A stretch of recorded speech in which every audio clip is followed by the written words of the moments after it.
Welcome, loyal listeners, to another episode of the Arkham Sessions. My name is Brian Ward. With me, as always, the psychologist to the superheroes, superheroines, and supervillains of Gotham City and beyond, Dr. Drea and Hello, Drea. Hi, Brian. How are you? I'm doing very well. I'm very happy to be talking about this episode, the Penultimate Patrol. Penultimate meaning second to last Doom Patrol episode of the very first season. That is correct. What did you think about Comic-Con 2020? Comic-Con 2020. I enjoyed what I saw of it. I haven't seen that much. I've still got a lot of panels on my to-watch list, but I enjoyed what I saw of it. I enjoyed our experience with it immensely. In what way? We had our panel, which we brought back a fan favorite, The Psychology of Star Trek versus Star Wars, for its 6th iteration. We had sort of retired it for a little bit. Now we were able to get the gang back together, mostly because it was done virtually. So we had your colleague, Dr. Ali Matu, there to present his argument for The Psychology of Star Trek versus your argument of The Psychology of Star Wars. And then we had 2 special guests, as always. This time we had our good friend Todd Stashwick, who is an actor that many people have seen on a bunch of geeky TV shows, probably the most prominent of which is 12 Monkeys, which was on Sci-Fi. He played Deacon. Mm-hmm. Then we had on the Team Star Wars side initially Jennifer Murrow, who is the writer for Star Wars Forces of Destiny, the series of shorts. And we ended up swapping partners as a little bit of a secret. Yeah, that was a surprise. And you and Ali obviously didn't know that. And so we got to see how these 2 people held up, fighting for sides that they had not worked on, because Todd was an actor in Star Trek Enterprise. Mm-hmm. But is a huge Star Wars fan and holds a lot of knowledge about Star Wars. So I could not have complained about the switch at all. I felt that the Star Wars side was particularly strong. Well, I'll let you in on a little secret, and it's something you may have realized when the 2 of them were so okay with the change. Yeah, they didn't seem as surprised as Ali and myself. You and Ali were very surprised, primarily because we went to Todd and Jen because they're friends of ours and because I knew that they had connections to Star Trek and Star Wars. However, it turns out Todd, a much more knowledgeable person when it comes to Star Wars and has a significantly deeper passion for Star Wars than Star Trek. And Jen, very knowledgeable, if you didn't notice on the panel, when it comes to Star Trek. It was a great panel, and the 2 of them killed it because they were talking about the 2 franchises they knew best. Yeah. As opposed to... It was a good decision. I do want to say about Comic-Con, I think I said this a couple of times online, that I appreciated that the Comic-Con programmers made it free and accessible for everybody in the world. And not everyone is doing that. There are some conventions and events that are held virtually that require an admission fee or some kind of registration. It may be a reduced fee, but I understand that it's difficult to keep those costs down, and it could have been a loss. So I just appreciate that Comic-Con programmers made the decision to create this virtual experience and that all of these panels and discussions are free. It's definitely not the same as being at the convention center. No. But the ability to connect with others and have some semblance of that community building and validation for the things that we really care about was a decision that I very much felt happy about. I very much appreciated it. And I know that doing so, that decision led to more people coming into the community of comics and geekdom. Mm-hmm. And that couldn't have been a better outcome. Yeah. Right. So I think it was very positive. Comic-Con's always been seen as the convention that was the golden idol of conventions. It's always been known as the destination. And yeah, they could have done something pretty elite, right? They could have made a decision where, well, if you had a badge last year, or if you had a badge this, some kind of if you already had a badge this year. Yeah, so some way to keep it feeling so elite and elusive and exclusive, and they didn't do that. Yeah. Well, let's do this. At the end of the show, I'll plug the other panels I was involved in, and maybe we'll talk a little bit more about where folks can find Comic-Con content. Sure. Okay. So then you have an email that you told me you would like to read at the beginning of the show. We actually got a lot of feedback from the episode that we recorded recently about cancel culture. Yeah. And I wanted to readdress or revisit the topic, and I know we could speak for hours on this.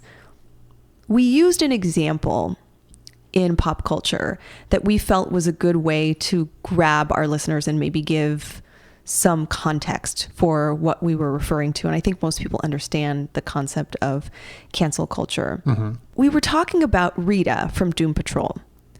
Rita had revealed in this episode that she groomed young women in the Hollywood industry and brought them in to form a relationship with a producer who she knew was a predator. Yeah.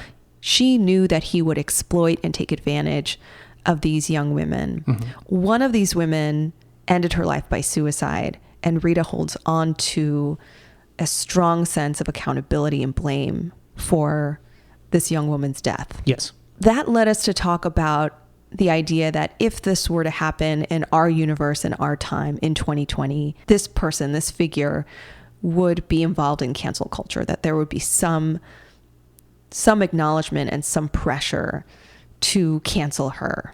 We talked a little bit about what that meant. We focused on J.K. Rowling because she had said some pretty damaging things about trans individuals and doubled down. Yeah. And we commented on the different ways that cancel culture may resolve some of that tension and may resolve the issue in having such a toxic person in our community, but also in ways in which that really wasn't the most effective solution, that someone with so much power and money couldn't necessarily be taken down in the ways that sometimes cancel culture operates. Yeah. We talked about alternative ways to enjoy her stories. And that's another part of this tension. Once a person who's created stories that you care about, stories that have shaped you, does something so egregious, how do you reconcile your relationship with that person? Mm-hmm. I felt that there were many things we said that I still believe were our opinions about J.K. Rowling and about cancel culture. But one of our listeners wrote in, and I do want to address one particular comment that I said. I'll read the email first and then we can talk a little bit more about that. So Roy emailed us and said that the way it was discussed on the podcast, it seemed as though J.K. Rowling one day announced her views and suddenly a large swath of the internet hated her and wanted her to be hurt. But Roy goes on to say that Rowling started showing these views slowly over the last several years, starting with liking the tweets of anti-trans activists and then apologizing afterwards. And then the incidents grew in number. And Roy says, I'm sure a lot of people were full-on anti-Rowling from the first incident. And most queer people that Roy knows spent every step of that journey trying to reach out to Rowling and inform her of the science that goes against what she believes. In other words, to try to educate her and inform her surrounding why her tweets were damaging and hurtful. Roy tells us every step of the way for a long time, she's responded to anything of the sort by laughing at the idea that her views could harm anyone and downplaying the harm while pushing back against critiques using this rhetorical technique that we actually discussed in the podcast a bit. Like many other queer Harry Potter fans, Roy doesn't want to dislike Rowling at all. Roy wants to like her. He goes on to say, we want her to learn how her views hurt others and work to change. But we've offered up the education and we'd offered up our stories. We've offered up second and third and fourth and fifth chances. And then J.K. Rowling throws them in our faces and laughs at us. I do not wish her any harm, but the fact that I've reached the point of refusing to engage with her any longer is not born out of hatred, but reluctant resignment. Roy says, I hope Rowling changes her views, but I will not expect it.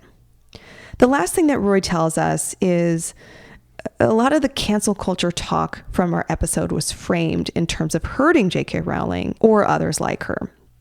And while that is definitely something that Roy has seen and some would agree with that, the majority of people pushing back against Rowling and many other incidents that people refer to as cancel culture is not motivated by hatred, but instead an attempt to give voice to frustration.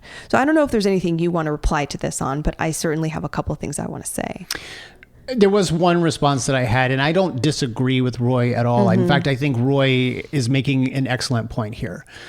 When we talked about cancel culture in the respect that we did, it was as a punitive movement. When someone says they want to cancel another person, what they are saying is they want to remove that person from relevance in pop culture. They want to take any power that person may have in their words, in their actions. In other words, they want to make them irrelevant when these topics come up. And it is definitely a punitive action. It is, let us get this person and let us take their credibility away. Let us take their money away. Let us really make them pay for it. It's that phrase, yes, you have free speech, but that comes with consequences. Well, consequences implies damages. Right. So yeah, you can say what you want, but you're going to get punished. You have to for be it accountable. So if you're at a restaurant and you yell racial slurs to a family seated next to you, yes, and your company learns of this, you can be fired. 100%. So when we talk about cancel culture, that's what we're talking about. Roy says something very important here, which I feel like is an entirely separate argument, which is, I cannot personally invest in this person knowing all of these things. I have to tear myself away from this other person's art. And that is a separate conversation. If you are looking to do it because morally you do not feel like you can support them any longer, that's one thing. However, if you think that if enough people do it, you are somehow going to bring this person down to their knees, I just don't think it's going to happen. Not when you're talking about J.K. Rowling. Right. Because, and someone else mentioned, are you telling me that if we just stopped buying her books and just stopped watching her movies, she wouldn't get paid? I think you said, on the contrary, there's really little we could do. Yeah, because she's not making every dime she makes off of those movies and books. She made her initial however many off of those books. But all rich people know how to divest. They just put the money in other things. So she doesn't have to sell a single book going forward or make a single dime off of Warner Brothers going forward. She just keeps reaping benefits off of her investments. So this is really about public shaming, about correcting the culture, and also letting the individual know those beliefs are not welcome in our culture. And as Roy has pointed out, people tried to give her the science. And I think if I remember correctly, last time I said, I don't know if you're ever going to win J.K. Rowling as an ally, but my point was different from the moral standpoint of I simply can't give her money. Yeah. My point was the cancel culture won't have an effect on J.K. Rowling. Well, I will say that one comment I made should be brought up again within this context. Yes. I mentioned that all of us should draw a line in the sand, that all of us will have our no tolerance rule. Yes. And I did say that personally, the moment that someone's belief threatens my existence as a person, I don't want to entertain the idea of working with them, of undoing or helping them unlearn their beliefs. Fundamentally, we have a pretty big difference in where we're coming from and where they want to hold on to some belief and where I want to be seen as a human being. Yeah. And I said that within the same moment that I told people, hey, we don't necessarily have to cancel J.K. Rowling. There are some other alternatives. I believe that that was hypocritical. Like for me to say, hey, here's where I draw the line. But because I'm not a trans individual, I didn't reflect on the possibility that her comments are doing exactly that, threatening the existence and the humanity and the respect and dignity of people who are trans. Certainly that was not my intention, right? Yeah. But I hope that what I can offer now is, for Roy, clearly this is the line. This is where his goodwill and intention to try and help somebody or educate them ends. And I want to support those individual decisions. And I don't know if that's necessarily cancel culture so much as it is self-preservation. Yeah. It's self-dignity. Yeah. It's teaching oneself where your boundaries are. And I support that. And I do want to say that Roy said one thing that was missing from the discussion was the aspects of mental health and the weight and burden that minority groups often have to carry when they're expected to educate everybody about their existence, their humanity, what the outcome is when people mistreat them in the way that J.K. Rowling did. This is honestly a very complex issue, right? We don't have all the solutions. And we brought up a couple alternative reactions and responses, knowing that someone as powerful as J.K. Rowling has privileges. Yes. And there's only so much we can do. There was another comment that was shared with us via Twitter by Jerry Conway. He says, cancel culture is a disparaging term for what people in real life do every day as a matter of course. We express approval or disapproval for the behavior and ethical choices others make, and in that way establish what is acceptable in society. It isn't new. It's very old. And again, he's not wrong.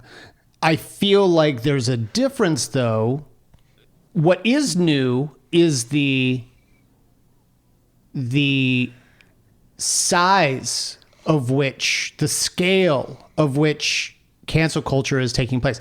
People for eons have picked up pitchforks and torches and gone after people. This is new. This is a bigger scale issue, and this is a deliberate going after someone because of what they believe. And what I said on the show was true around the swift, immediate nature. It's immediate. Yes, it's so fast. It is the moment powerful they said it. And I mean, fast. Think about it this way. So someone the other day, there was a trending thing on Twitter, and it was the cancel Chris Evans party. And why would we want to cancel Chris Evans? So that's the big question. So when someone goes and clicks on that trend, they see a lot of the most recent tweets and all of that, and sometimes they'll get an explanation as to why it's trending, and instantly you saw 10 different people say, oh, I'm so glad this isn't the Chris Evans that I thought we were going to have to cancel Captain America, which means all they did was see a hashtag. Yeah. And instantly their mind went to, I have to hate Chris Evans. I need to find out why. And it wasn't, I need to listen to Chris Evans and then hate him. Right. It was, oh God, now I have to hate Chris Evans and find out why. And that is there's very little now look, a listener explained to us that there has been a dialogue. There's been discourse with J.K. Rowling, but what you're saying is often there isn't discourse. There is immediate firing, immediate excommunication with little conversation. Yeah. I mean, the Tom King Jay Lee thing that we were talking about the other day.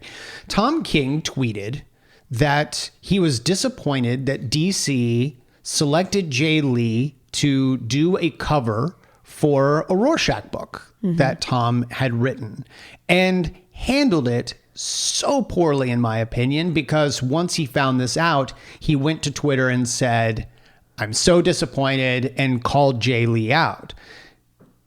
He followed that up a day or so later with, okay, turns out I talked to Jay on the phone. Jay's not on Twitter. Jay has no idea who's Comicsgate is. He has no idea for whom he's accepting commissions and doing covers for certain things. He was just paid to do a cover for a comic book that isn't immediately front and center super whatever. And Tom said, okay, we're all good. But the damage had been done, a day or so earlier. Right. People jumped onto Jay Lee. Now, the difference is Jay Lee's not on Twitter. He's not hearing any of this noise. But he didn't know of this movement. He didn't know what he was doing. And instead, you've got a high profile writer going out to Twitter and slamming him for it. And the impact was immediate. And that's what I'm not keen on. And I have to say that, this came up today where I received, it's always LinkedIn. I don't know why LinkedIn is so gross and toxic, but that's where I don't hear that very often because I don't know anyone who spends any time on LinkedIn. I've been trolled on LinkedIn. I've been hit on in LinkedIn. I've had some pretty gross interactions. Today I had one where an older gentleman wrote what looked like a pickup line to me in a private message. And my immediate response was, is this some kind of, was he hacked or something? But when I responded, I realized, nope, this isn't a hack. He truly is being gross with me. You responded? I did. Oh. I said, do I know you? And he went on to hit on me. So my first reaction, just to be completely honest, Brian, is if I put him on blast and take screenshots, he works at the same institution that I work at. Yes. I will probably experience some semblance of validation that this person's a creep. Your recommendation was, should you report this? Mm-hmm. And my instinct on that was, that doesn't go anywhere. The systems that are built and designed to adjudicate these situations often lead to frustration, further traumatic experiences, especially for women who come forward with these types of things. Sure. Further, having to defend and explain ourselves. Well, looking into, I have no idea who this guy is. I don't think we've ever interacted. This platform is a professional platform. My expectation is that people are professional. Therefore, I accept the majority of the requests to connect with me on LinkedIn. Okay. My expectation is that everybody acts professionally, appropriately, and only communicates for purposes of networking and learning about one another's work. You've gotten jobs from people you don't know on LinkedIn. That's what it's for. I survive through Twitter, LinkedIn, sometimes Instagram. These platforms help me and my professional advancement. Yes. So I am often taken aback by this. I'm not surprised or stunned by it. These kinds of predators find ways to access women or make them uncomfortable, whatever his motivation was. I'm not even going to dig into that. But I think the point I'm making, when you realize that there are avenues and pathways to report incidents that are inappropriate, to inform human resources and companies about the behavior of their professionals, of their staff, of people in power. Many of our experiences are disappointing. And I know that there's certainly a complexity and there are troubling issues with this concept of cancel culture, but I can understand why those routes are taken. Yeah, I think cancel culture is an entirely different thing than sexual harassment. I think there's a difference between disagreeing with someone's opinion or belief system and going after them with the intention of ruining them. And then I think there is a second thing, which is a predator comes at you, hits on you on LinkedIn. They happen to work at the same institution you do. That becomes workplace sexual harassment, for which we are given online courses and sometimes in-person courses every single year. Like, these are the things that you report. And I get that as a woman, you have not been able to report all of these things that have ever happened to you you would be reporting things daily.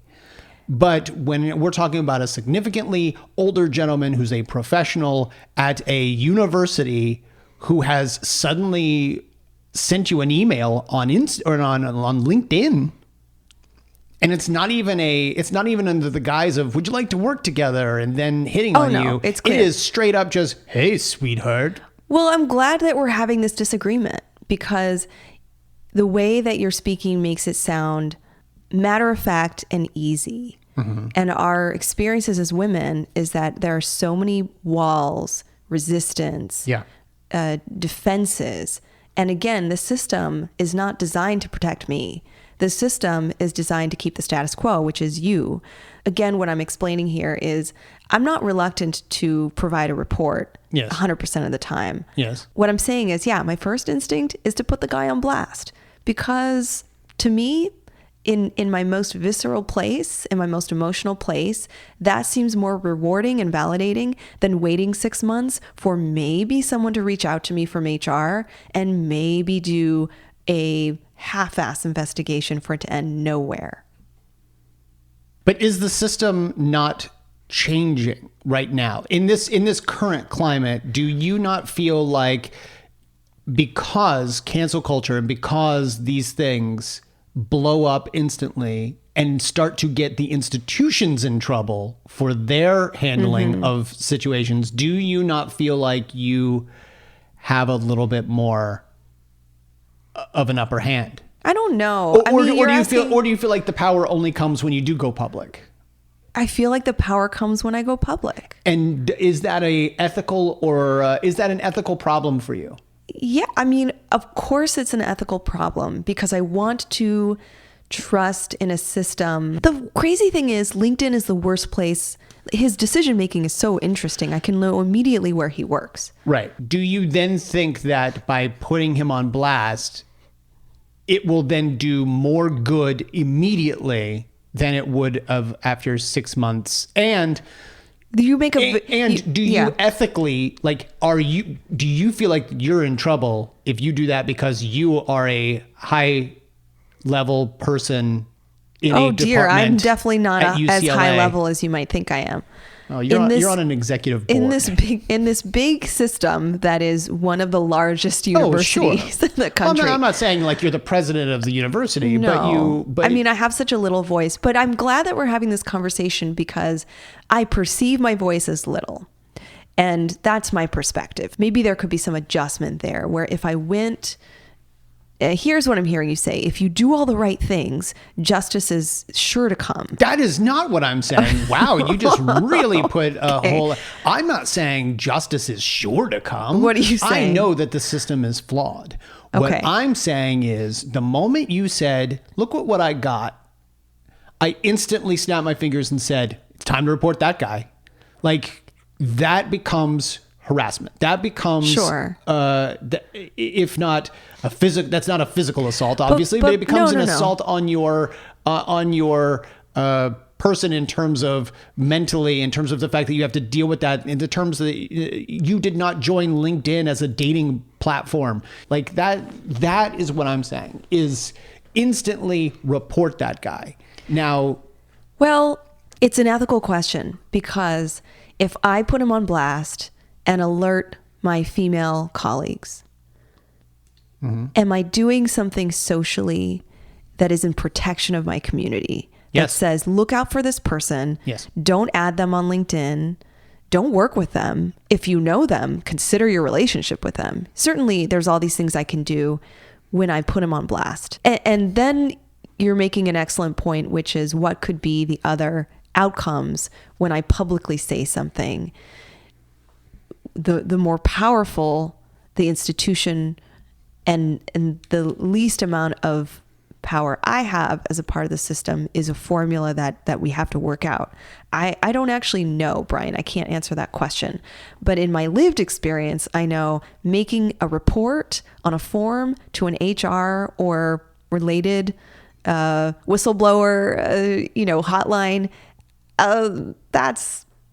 That's not satisfying. I know that those experiences have not been satisfying. Let's be clear. I also work for the university and encourage people when these things happen. I teach them, this is where you go to make these reports, because the more the university knows, imagine if 10 other women also said the same thing about this guy, and they all made reports. They might. Then yes, there could be some really positive outcome here. Yes. So what I'm saying is, Brian, I'm sharing with you what I wrestle with in the context of when these things occur, what decisions do we make? Yeah.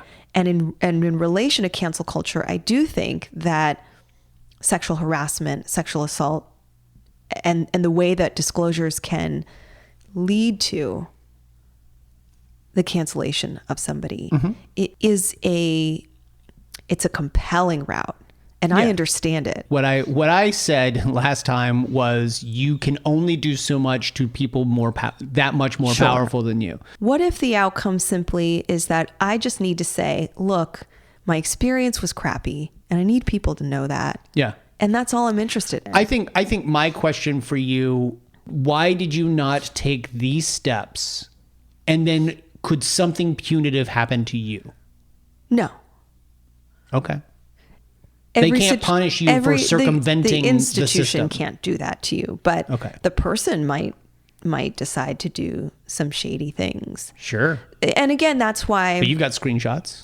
Sure, but that's why when women don't come forward at all, certainly these added factors. Sure. What would be? Let's say this person could retaliate. What could they do to me? Mm-hmm. If I did it through a quieter way, the system, right? If I went through the pathway of a formal report and this person learns of it and I never shared it publicly, can this person retaliate in ways that would be detrimental to me in my career? And so what you said is important. And certainly this is an exploration that we may need to return to on our show. Tips that we didn't talk about last episode include, yes, take those screenshots. If they're private messages, save them. If they're posts, save them. Save them in a place that is secure. I do think the topic, though, of self-preservation and the choices we make truly are related to this week's topic. Penultimate episode. Yeah, I'm dying to know how now. I'll make the connection, I promise. Well, last week, the team came together and became a superhero team. They conquered all of their backstories. They embraced even those harmful things about themselves. And they became the superhero team that Mr. Nobody had always wanted to face and believed that the audience had always wanted to see. That's why we tuned into a superhero show, was to see a superhero show. And instead, we were watching 13 episodes of an origin story. The episode begins with the idea that these characters now need to find Mr. Nobody. They've all united. They have joined together with Flex Mentallo, who just lost the woman he loves and has forgotten for many decades because he has basically been brainwashed into forgetting about her. She has been brainwashed into forgetting about him. And the moment that they came together and recognized one another and remembered what the other meant to themselves, she self-destructed. So now Flex is on a mission, and they are going to go attack the Bureau of Normalcy the best way they know how. And not just the Bureau of Normalcy, but Mr. Nobody himself. They track him down to Danny the Street. So we get to see Danny again. Turns out Danny and Flex have a backstory. They have a history together. They know one another. Danny finds out that his wife has passed away or been killed, and Danny the Street expresses sympathy. In a really great, touching moment, Flex hugs Danny the Street the only way he can, which is through one of the inflatable people that dancing, inflatable dancing people that you see outside of car dealerships. And it's a wonderful, touching moment. Danny reveals that...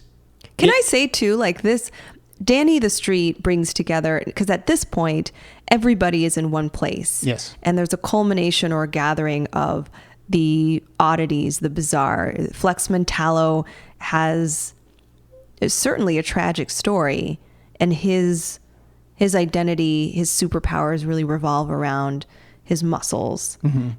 Altering reality with his muscles. Yeah. And despite being perfect, I think that's an interesting concept. He looks perfect, but he's also a bizarre guy. He's an oddity. Yeah. And all these folks come together. They're reunited on the street. Beard Hunter is there. And yes. He's an interesting guy. He has now given up the life of being a beard hunter. He has now been taken in by Danny the Street and is now a resident of the street and appreciates that. He acknowledges that he was not able to track down Niles, that instead he found Danny, and Danny admits that it knows where Niles is and has all along, but that Danny is scared of Mr. Nobody, which we remember Danny saying to Vic and Larry before, that the moment they mentioned Mr. Nobody, Danny the Street didn't really want to have anything to do with him, but gave Vic the comic book, which then led them to finding that's sort of the Flexman catalyst, Tallow. right? Because they decide if they go into the white space, the gutters in between. Yes, the gutters in between the panels in the comic book, the white space. That's where they would find Niles. Right. So they get into that space and they're all separated and they're transported to the moment in their lives of the catalyst that created them, the catalyst or the event, the adverse event that led to them being who they are. Mm-hmm. It's literally the day, for instance, that Cliff gets into that car accident and loses his family. Mm-hmm. It's the day that Rita is on set and has an accident in the water and is her blob form is created. The day that Larry was going to get into the airplane. Yeah. And they're given a choice where they can decide not to step into that event, to not have that event happen to them. Yes.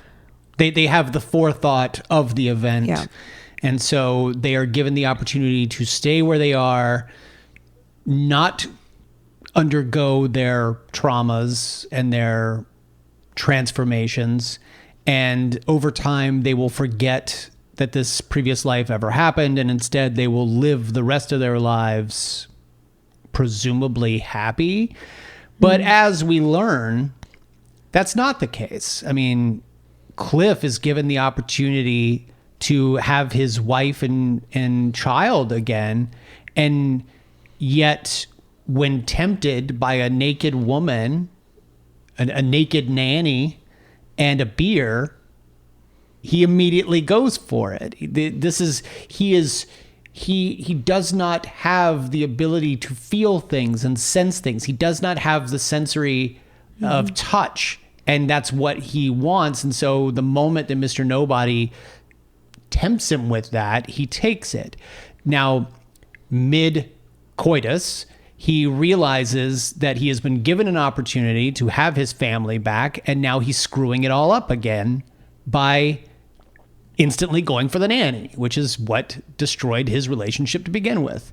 So the idea is, it's that classic tale of making a deal with the devil who will give you what you want, but you're still going to end up losing. Determinism, right? That there is this path that is always going to be the same path. Yeah. And that there's little that we can do to change the future. There's little we can do to change aspects of who we are. I noticed that, I think it was Rita made the first acknowledgement that, hey, it really wasn't this event that changed my psychology. It wasn't this event that turned me into a monster. Prior to my accident, I had flaws. I was already a monster. I was a person who made bad decisions. I was not exactly the most compassionate being. And it wasn't a moment of self-pity. to me, it wasn't a moment of self-hatred. It was a very realistic thought. It was self-acceptance. Yeah. It was, I can't really blame this event for the way I feel about other people and myself and the pressure I put on myself. I've always been that way. And it's interesting that that reflection allowed her to realize that it doesn't matter if the event happens or not. And so she might as well just let the event happen so that she can move forward. Yes. And then the others follow suit, including Cliff. They all decide that it's better to go ahead and live the lives that they have been living than to try to hold on to a life that was already broken beforehand. And that's the real takeaway from this episode is, even if given the opportunity to take that all back, what have you learned about yourself that has been good and positive? It'd be like literally turning back time and not doing the work that made you better. And I think it's also about our inability to define ourselves by anything other than the bad events that happen to us. Yeah. And I'm the first person to say we are what happened to us. We certainly are shaped by the things that happen to us, and that we can't take full responsibility for the happenstance, the chaos of the world, the chaos of trauma sometimes that we're confronted with. But I do think what you're saying is important, which is the ownership of who we are now. How much of that do we have some level of accountability for? And the moment that I appreciated in this episode was the time, it was very dramatic, but the time that Rita said she is tired of Mr. Nobody narrating her story. Now they were lost and alone with nothing but my narration to keep them company. Most likely, forever. But deep down, Rita knew everything was going to be fine. Totally fine. So forward she marched. What are you doing? I'm sick of having someone else tell my story. Badly, I might add. Therefore, I shall be narrating my own tale from now on. So she marched forward. But you can't just narrate. Ever forward. Stop it! Ever onward. Doesn't work like that! Eventually, in a stunning twist, Rita and her friends found one another. And with that, she willed the other team members to show up in the same white space. Yeah, they found in the one gutters, right? Yeah. In the comic gutters, which is this white, vast space. Yes. It's what we've been seeing Mr. Nobody and Niles in all along, right, where it's just a stark white space. Yeah. And I think that's one of the elements that is important for us to address here, this concept of writing our own narrative. We hear this a lot. And I say this too. It's important for you to write your narrative. It's important for you to claim your narrative and be central in the writing of your story. What does that even mean? When we say those things, what does that even mean? I want to take a step back and ask you, what would you say in a handful of words? Like, okay, Brian, what's your life story? Like a stranger were to say, hey, we're at a bar. Hey, it's 2020. We're definitely not at a bar, but yeah. Military brat, moved around from place to place. And I think my story would be that I only had one friend anywhere that I ever went after my first experience in North Carolina, because once I felt what it meant to move away, I just stopped making the effort to make friends. I mean, I had friends at school, but I didn't hang out with them. And so it defined much of my life going forward. I was very much a loner. I would come home and immediately go upstairs and play with my own toys, or I would draw my own comics, or I would make my own radio shows, and I would do those things. That became my origin story. Mm-hmm. Until later, when I ended up meeting the family I always wanted. I mean, my family was good, but I mean, like my outside family, my building your own community. Yes, my friend base. When I would talk about my life story, I immediately think about the different universities I've worked for and my educational path. So when I think about the memories I've had, the relationships I have, I always think back to well, was I in my graduate program? Was I in college? That the string of events for me that shaped me include the placement and the various experiences and pieces of my life that are pretty chronological, but happen through that very academic context. Mm-hmm. And I believe that those were the building blocks of my personality and my professional identity and my personal identity and relationships.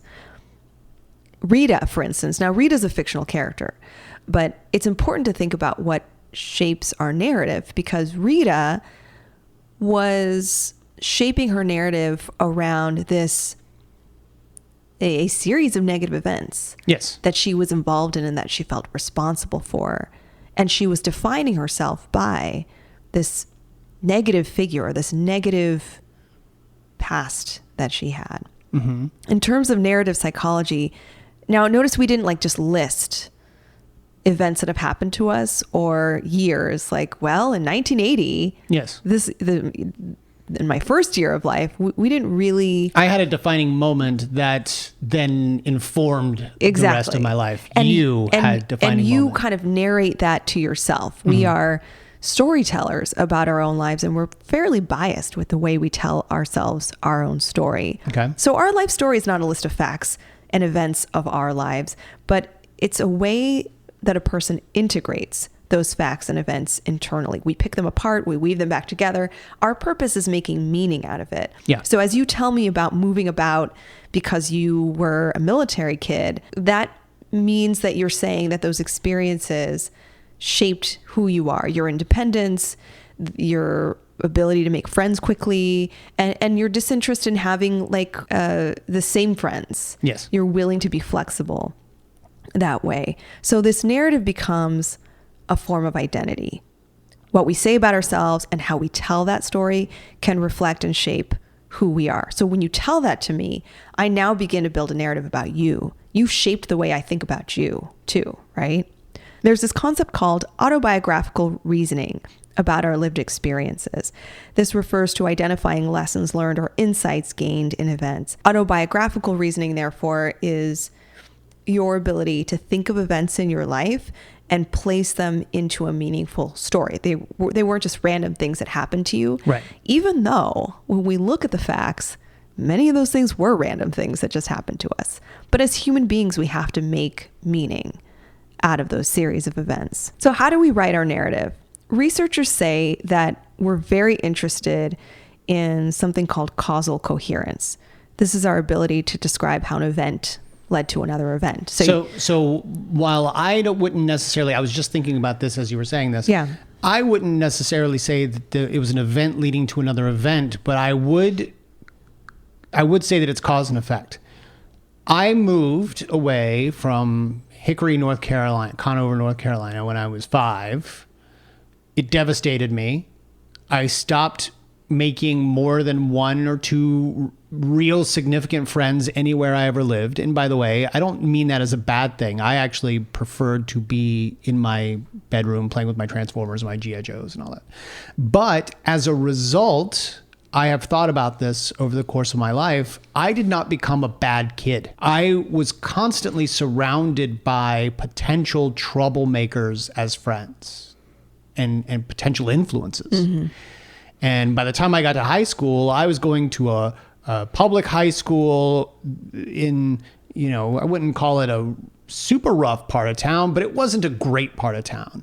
And I had friends that I knew there who were going out into the football field and into other fields in Virginia, drinking and smoking and having a good time and doing all of that. And it never bothered me that I was not invited to those things.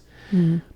But I realized that if I had not had the fundamental experience of losing friends, my first friends ever, at the age of 5, I may have embraced that culture.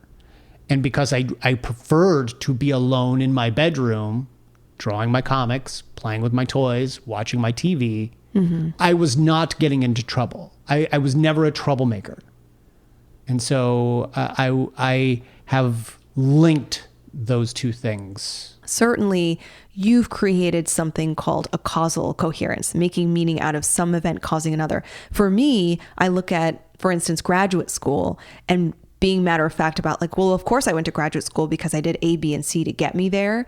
And some of that may have been causal in the sense that I had to apply for graduate school, but it may not have been as tied together as I think in my brain. Mm-hmm. The other thing that we tend to do is a little more common. It's called thematic coherence, our tendency to identify overarching values and motifs that recur throughout our story. And this could be good or bad. So for you, you've mentioned friendships is a theme for you. This has become a recurring idea or concept that has shaped you.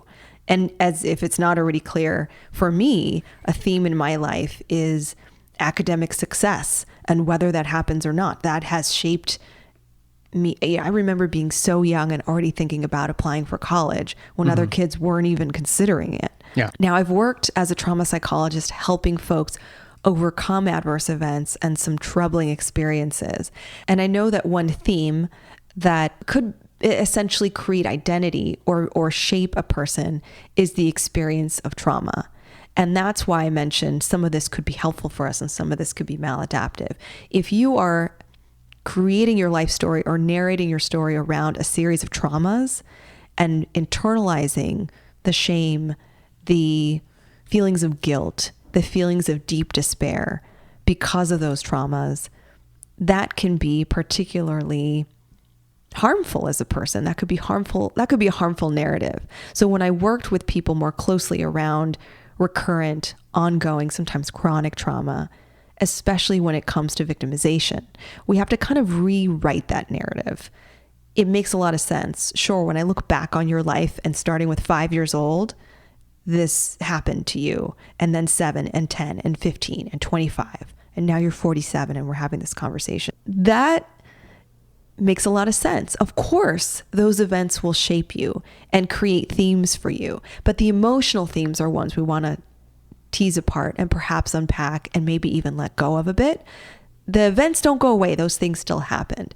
But the story you're telling yourself, I'm unworthy, I don't belong in a healthy relationship, I don't have value, I deserve despair.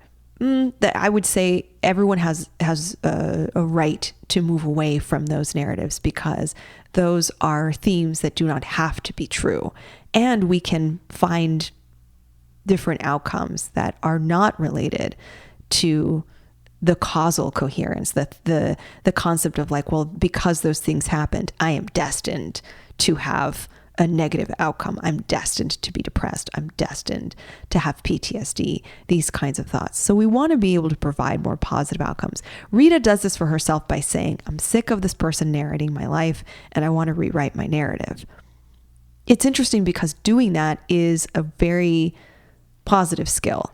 By creating positive meaning, even in some of our bad experiences or our failures, we are setting ourselves up for better feelings. There is a chance of better life satisfaction, a chance of growth, a chance of insight. So it's always good for us to do this realistic rewriting of our narrative and not telling ourselves that the bad thing didn't happen and saying like, well, I didn't fail, but to actually look at the failure. This is the relationship to last week's episode. Yeah. Looking at the failure and examining, why was that a setback? What did I do that I'm upset with myself about? Mm-hmm. Again, we still want to make meaning out of it, but we do want to examine the setbacks and failures. The psychologists call this competence building narratives. These are the ways in which we look at past successes and past failures, and we build narratives. Our characters in Doom Patrol seem to hold this idea that things can get better. This is a very American thing to think. This idea that everyone can be redeemed, we can get better. Individually, they have these beliefs. Rita is saying, I need to change my narrative. Yeah. I've been involved in bad things, but I can be better. I can be a good hero. It's pretty uplifting when she makes this decision. Do you believe that her story is a redemptive story? Yes. What do you say more about that? Because she's someone who turned her back on her history, did everything she could to avoid it, did everything she could to cope, but not address it. And then once she realized that it took the work, she then went straight into it and then actively tried to live a better life and help more people more proactively. And it became less about her own benefit, even though morally and psychologically it is benefiting her. She is not getting anything out of it physically, or there's no compensation. So she sort of transcended some of her interests. Some of her interests were very fulfilling, being the most famous, the most beautiful, this actress that everybody recognizes. Now that's been rubbed out of her reputation. She's not entirely selfless, but she's not the selfish person that we were introduced to in the beginning of the series. We haven't even talked about the fact that they defeated Mr. Nobody very simply by deciding to take control of their own stories, and then Vic showed up and shoots him with the blaster arm. They then, a year later or however long later, are in the manor. They've got the chief with them. They're trying to live their best life as this family of sorts, and they go off to fight a gigantic robot. That robot, by the way, comes from the comics. And they are continuously dying in a, for lack of a better word, is like a Groundhog's Day, sort of just reliving the same moments. She is wearing this red and white outfit, and she's the only one wearing that outfit. But that was the uniform of the Doom Patrol, basically. Oh, really? Which she created. And so in that moment, do I think she has redeemed herself? 100%, because now she has taken on the uniform of the Doom Patrol in that red and white. Oh, interesting. It's very uniform. symbolic. It is. So I do believe that this is a redemptive story for her. Does this mean now we have one more episode of this season? I don't believe we'll see everybody in this uniform, but I doubt that. No? Yes. Okay. Yeah. And if you remember, she was wearing it in a very fantasy-driven. They were still in the white space. They were still being misled and psychologically tortured by Mr. Nobody. Mm-hmm. And that's what I loved about that sort of moment with him, was you expected a big brawl, and instead he continued to psychologically torture them, because that's the only way he can fight. He knows your problems. He knows your weaknesses. He uses them against you. He has brought you all together so that you will become this super team. But really, he still takes the opportunity to hurt you the best, only way he can, which is to make you feel like you've won, and then slap you and tell you, you cannot beat me. I will always be here, and I will always torture you. I mean, because think about it this way. Even if they do beat him in the white space, can you believe that you did? Now that he's given you this false sense of victory, and the chief started to figure it out. The chief... Yeah. That became the thing. Was this whole thing came down to, once again, it seems like Mr. Nobody's true motivation was to get the chief to tell them that he is not the man they all thought he was. It was going to be a very painful revelation that the chief had something to do with each and every one of their accidents. So he orchestrated it in order to probably get them into this position. And that then bears the question, well, did he just win the fight? Because inevitably that's going to be something that they have to reckon with. And who's the real villain here? Well, what I want to end with is a call to action for folks, or some strategies here that I believe are very practical and easy to pick up right away. One of them has to do with the storytelling aspect of human beings, that we not only really enjoy stories. Clearly, if you're listening to this podcast, You like stories, you like storytelling, you like fiction. But there's a way that our storytelling and our self-writing narratives can be helpful for us psychologically. And I've been thinking about this lately because of COVID, that there have been different ways in which we've needed to have reality checks and understand what we're confronting and rearrange our coping strategies. There's a lot of awesome stuff coming out of Yale. There's something called the Happiness Lab, and they have a podcast and some wonderful stuff that they share about coping during stressful times. One is this concept I want to share with folks. It's called psychological distancing. So I know there's other stuff that relates to social distancing. Great. So you want us to just distance even further. The term psychological distancing is actually, it's an interesting one, but I hope people can remember it because we're so fixated right now on physical distancing, right? Psychological distancing is a trick you do in your brain to distance yourself from yourself. It's when, Brian, as a person, you take a step back and reflect on your behavior, your decision-making, your actions, your judgment, in order to give you more of a neutral standpoint or a neutral perspective. It's interesting because when somebody, let's say your best friend comes to you or calls you and says, I've got this issue, you are clear-minded, you're usually very focused, you can give him advice, you can see solutions.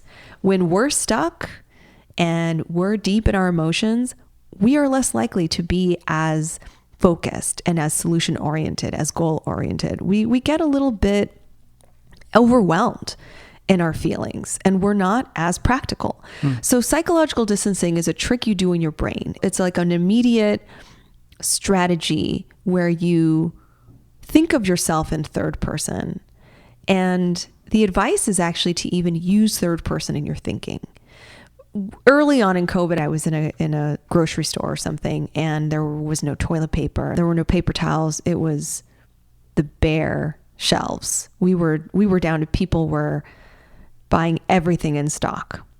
And I remember feeling stressed. I remember being in the store in the very beginning of COVID and having an overwhelming sense of panic. And I didn't know what to do. I was sort of stuck in this indecision, stuck in this anxiety. I was emotionally panicking. Mm-hmm.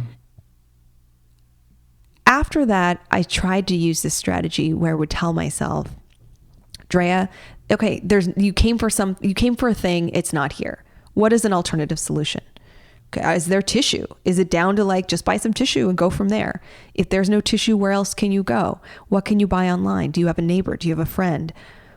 How do you put yourself into a place of focus and get out of the most immediate, hard, and deep feelings? Now, I mentioned saying my own name. The strategy actually is talk to yourself in third person. Narrate yourself in third person as you would a friend.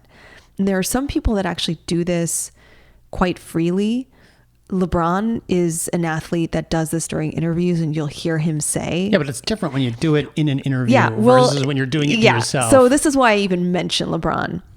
I'm not saying you're going around and talking in third person to everybody, because notice that LeBron has been characterized in a certain way because he does this. But I like the reason he does this. He does this to put himself into a profound place of focus, to address himself, coach himself, and keep himself accountable in a very controlled and I think in a way that's less emotionally overwhelming to get the job done. Do we know that? That's why he does it? He hasn't said that he uses psychological distancing, but he has said that he's done that in order to focus, in order to coach himself. Okay. And I think that, look, most of us listening are not athletes like LeBron, right. But it's not a bad idea to choose a strategy like this if you tend to get overly fixated or overwhelmed with your emotions to the point where you cannot make decisions in a fast way. Yeah. I described being in the aisle of grocery store because I got stuck and started to panic. I needed to take myself out of that. In the same way that if you were there and you saw me panicking, you would use some very practical, helpful communication to get me out of that situation, right? That's kind of the idea. It's like self-coaching. So the psychological distancing approach is something that I recommend because it enables self-control. It allows us to think clearly, and it actually leads to more competent performances. It releases us from our negative thoughts and helps us gain perspective. In my situation, it helped me plan for the future, which is really important. So the key tips here, when we think about our personal narrative, one of them, try the psychological distancing approach. Second tip I have is to be self-compassionate. Be real. As you're giving your narrative or as you're building your narrative, you have to be grounded in reality too. There were some situations where I've made mistakes or I've had what I would call failures, and I need to examine that. Those are called failure narratives. I need to examine those and discover what worked, what didn't work. In what ways did I get through something really difficult? In what ways did that experience increase my self-esteem or even increase my drive to do better next time? Mm-hmm. And then finally, know your audience. As you're building your narrative, you're certainly doing it for yourself, but there are times when you're sharing your narrative with others. Are you doing so noting that the other person may need to be uplifted? Maybe your story is one they can relate to. Maybe your story is one they never heard before. Think about privilege. Think about your position. Think about your identity there and how it relates to maybe their narrative. And with that, I think it's important to listen to each other's narratives. What stories do we have that we haven't told before? What stories do other people have that we don't know about, but we could learn from? Mm-hmm. So what Rita did was actually very empowering. It was a way that she was actually doing some of the very things that I just talked about. And I really liked that part about the show. Very cool. Well, we've only got one episode left. And after that, we are moving on to an entirely different show and or movie franchise. And you can make that decision. We can't say? We don't know. Oh. We still have, as of this moment, we still have 10 days left in our poll. So go over to patreon.com/Arkham Sessions and vote for who you want to take the lead. And you know, right now we do have a significant leader. If you want to make sure your title is what we're covering going forward, you need to jump over to Patreon. And for $3, you will get to make that decision. And not just this decision, there are going to be several decisions, even in the way that we handle what we're doing next, that will be up to you. So that is something we were given to our patrons. Speaking of patrons, we got a new one this weekend. I want to thank Ian Stanton for his patronage. He gets a shout out on the episode. Drea, well, you said you wanted to let people know what your other panels were and where they can find them. Sure. So one of the panels is called Batgirls. I moderate a discussion with a number of different writers and creators of Batgirl across the last several years. It was a lot of fun. It was a good panel. You can catch that on YouTube. We'll drop the link in our show notes. The other one you mentioned, it was the psychology of Star Trek versus Star Wars, which was an interesting and fun conversation. And there might even be some bonus features or some extras that we can put online very soon that will include more topics, more debates. Again, this is a healthy conversation that talks about which franchise uplifts psychology and which franchise talks about psychological science in more accurate ways. And then finally, a panel I did with a number of different higher education professionals, student affairs professionals, called College and the Nerd Mind. And we really emphasized the importance of bringing our fandoms into our work as professionals at universities and talking about different ways in which we can help students manage and navigate campus challenges, especially now with the situation going on with COVID, and learning from fictional stories and narratives to find their inner strength and resilience. Very cool. Let's go check that out there. And until next time, Dre, why don't you tell the folks where they can find you online? You can find me online on Twitter and Instagram. My name there is Arkham Asylum Doc. You can go to my website, drdreapsychology.com, for all my writings, articles, podcasts. And, those panels? And panels. The panels are there for sure. And then, LinkedIn. I'm there. Just be very careful about what you say to her there.